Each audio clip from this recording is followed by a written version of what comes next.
बहनों एवं भाइयों, नमस्कार। जनहितकर्मी परिवार यूट्यूब चैनल पर आप सभी का स्वागत है।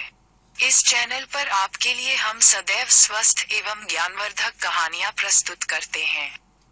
इस अंक में प्रस्तुत है युग पुरुष श्री मोहनदास करमचंद गांधी जी के आत्मकथा से लिए गए कुछ अंश। इन्होंने अपने जीवन में पाया कि प्रेम करने से अहिंसा उत्पन्न होता है।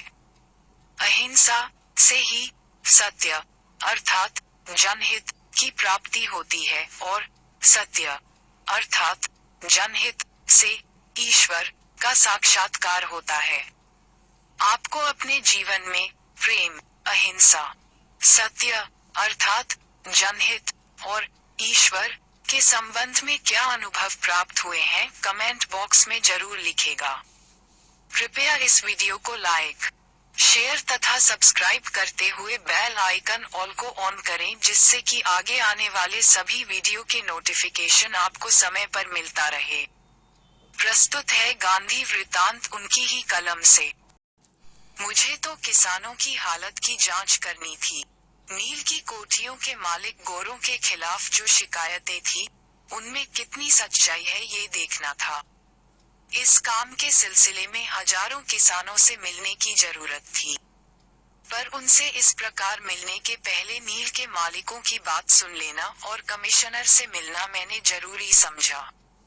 दोनों को चिट्ठी लिखी। मालिकों के मंत्री ने मुलाकात के समय साफ कर दिया कि आप परदेसी हैं।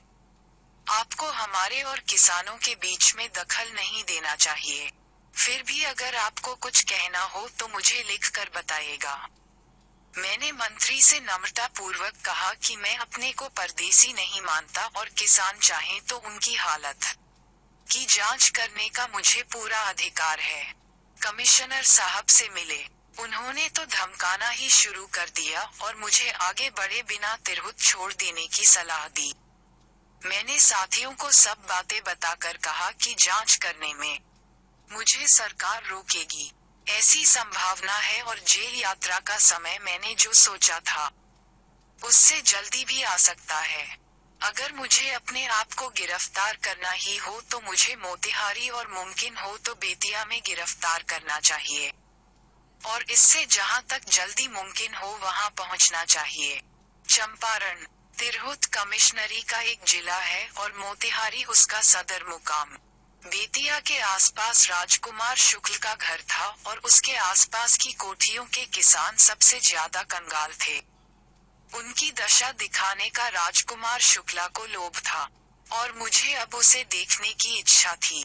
अतः साथियों को लेकर मैं उसी दिन मोतिहारी के लिए रवाना हो गया। मोतिहारी में गोरख बाबू ने आश्रय दिया और उनका घर धर्मशाला बन गया। हम सब जैसे तैसे करके उसमें अंट सकते थे।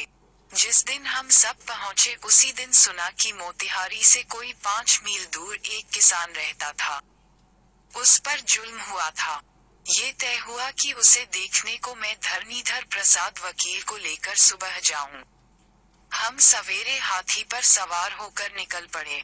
चंपारण में हाथी का उपयोग लगभग उसी तरह होता है जिस तरह गुजरात में बैलगाड़ियों का। आधे रास्ते पहुंचे होंगे कि पुलिस सुपरिटेंडेंट का आदमी आ पहुंचा और मुझसे बोला, आपको सुपरिटेंडेंट साहब ने सलाम दिया है। मैं समझ गया। धरनी बाबू को मैंने आगे जाने को कहा। मैं उक्त संदेशवाहक के साथ उसकी किराए की हुई गाड़ी में बैठा। उसने चंपारण छोड़ने की नोटिस मुझे दी। मुझे अपने स्थान पर ले गया और मेरी हस्ताक्षर मांगी।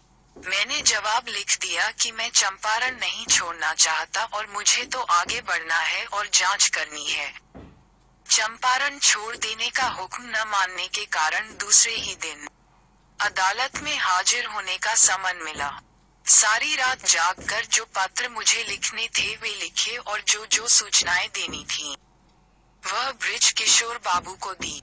समन की बात क्षण भर में सर्वत्र फैल गई और लोग कहते थे कि मोतिहारी में ऐसा दृश्य देखने में आया जैसा इसके पहले कभी देखने में न आया था। गोरख बाबू की घर और कचहरी में लोग उमड़ पड़े। सौभाग्य से मैंने अपना सब काम रात को निपटा लिया था। इससे इस भीड़ को संभाल सका। साथियों की कीमत मुझे पूरी मालूम हुई। वे लोगों को नियम से रखने में जुट गए। कचहरी में जहां जाता वहां दल के दल लोग मेरे पीछे आते। कलेक्टर, मजिस्ट्रेट, सुपरिंटेंडेंट वगैरह के साथ भी मेरा एक तरह का संबंध जुड़ गया। सरकारी नोटिसों वगैरह के खिलाफ कानूनी विरोध करना होता तो मैं कर सकता था। इसके बजाय मैंने उनकी सब नोटिसों को स्वीकार कर लिया और अधिकारियों के साथ निजी व्यवहार में मिठास से काम लिया। इससे वे समझ गए कि मुझे उनका विरोध नहीं करना है, बल्कि उनकी हुक्म का विनय पूर्वक विरोध करना है। इससे वे मेरी ओर से एक तरह से निर्भय हो गए। मुझे तंग करने की बजाय उन्होंने लोगों को नियम में रखने में मेरी और मेरे साथियों की सहायता का खुशी से उपयोग किया। पर साथ ही वे समझ गए कि उनकी हुकूमत आज से गई। लोग क्षण भर के लिए दंड का भय छोड़कर उनके नए मित्र के प्रेम की शासन की अधीन हो गए।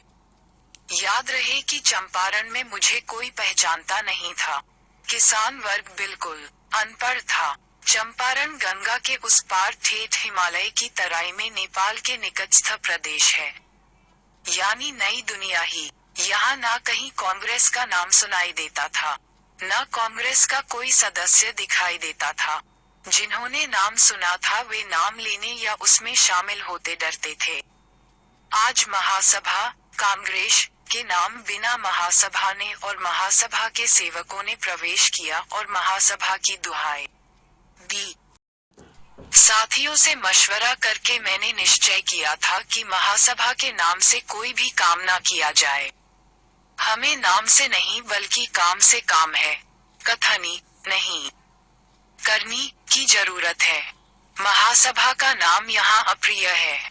इस प्रदेश में महासभा का अर्थ है वकीलों की बहसा बहसी, कानूनी छिद्रों से सटक जाने की कोशिश।